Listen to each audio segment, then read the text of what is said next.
where I learned telling a person that there is RAM shortage is actually the equivalent of telling them that donkeys fly, and I don't blame them. And most of the time we discuss about the topic, they always ask, where's the RAM going?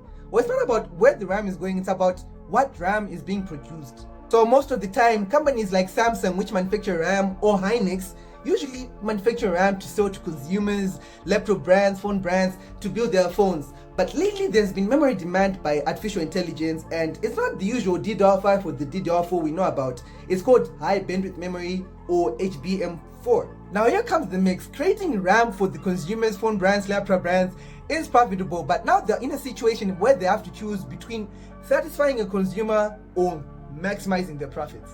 Now I know what question you're asking yourself: why can't they just do 50-50 for both consumers and data centers? Well, that's the thing. These data centers are not like the old data centers we knew, which like took 64 gigabytes of RAM. These are the ones which are very much optimized and take about 256 gigabytes of RAM up to terabytes. So as of 2026, mind you, 70% of the memory being produced is going to data centers.